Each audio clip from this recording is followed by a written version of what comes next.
This is Language Myths, edited by Lori Bauer and Peter Trudgill, made easy video number 3. Myth number 3. The media are ruining English, pages 15 through 22. When something goes wrong, logically people try and find a scapegoat for the cause.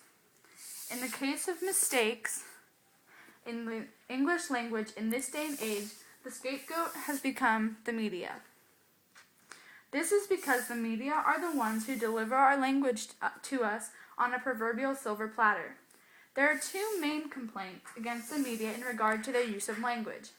That journalists use language sloppily, also known as the dirty fingernails fallacy, and that journalism is junk writing, also known as the garbage heap fallacy. The argument against the sloppy use of language by journalists is largely hypocritical. In order to most efficiently and clearly deliver their message, the media simply adopt the current language trends.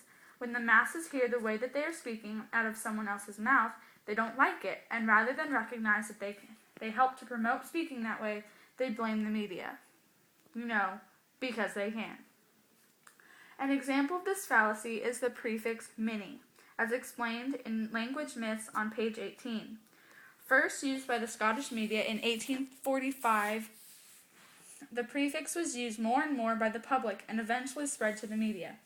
During the 1960s, the media even invented new words like mini dress, mini skirt, mini bar, and mini series from this prefix.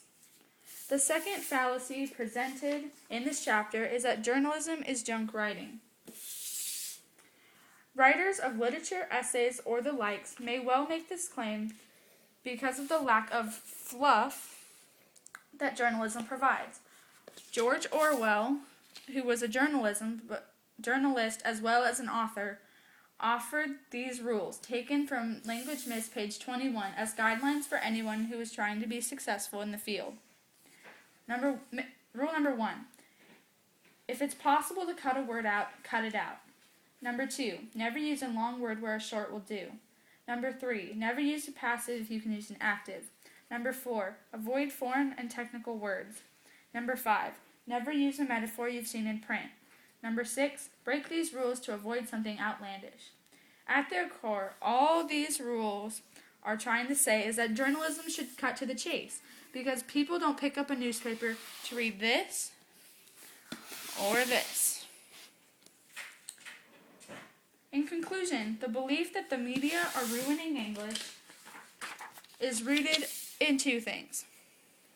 First, that people don't like realizing that they're wrong, and second, that those people who write fancy pieces of million-dollar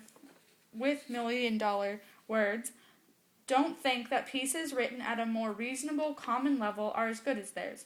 Really, though, it's not a matter of better or worse, but instead of difference.